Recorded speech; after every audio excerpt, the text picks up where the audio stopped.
కాశ్మీర్ భారత్లోనే భాగమన్నారు deputy CM Pawan Kalyan. Mangalagiri కన్వెన్షన్లో పెహల్గాం అమరవీరులకు నివాళులర్పించిన పవన్ కళ్యాణ్ ఎప్పటికీ కాశ్మీర్ భారత్లో భాగమేనని స్పష్టం చేశారు.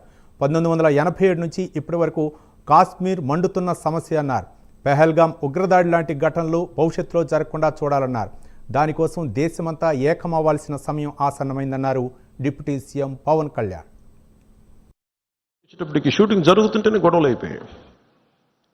1-2 రోజులు త్వరగా ముగించుకొని వచ్చేస్తుంటే అప్పుడున్న కాశ్మీరీ పండిట్ ఒక అతను చెప్పాడు, ఇంక మీరు రాలేరు ఇక్కడికి అన్నాడు. ఎందుకంటే మా మొహల్లాల్లో మా ఏరియాల్లో చాలా ఇబ్బందులు అయిపోతున్నాయి, మాకు ఇబ్బంది వచ్చేసరికి మీరు రాలేరు కళ్యాణ్ మీరు అని చెప్పాడు. అంటే ఆ రోజు నుంచి ఈ రోజు దాకా కాశ్మీర్ ఎప్పుడు ఒక మండుతున్న సమస్య.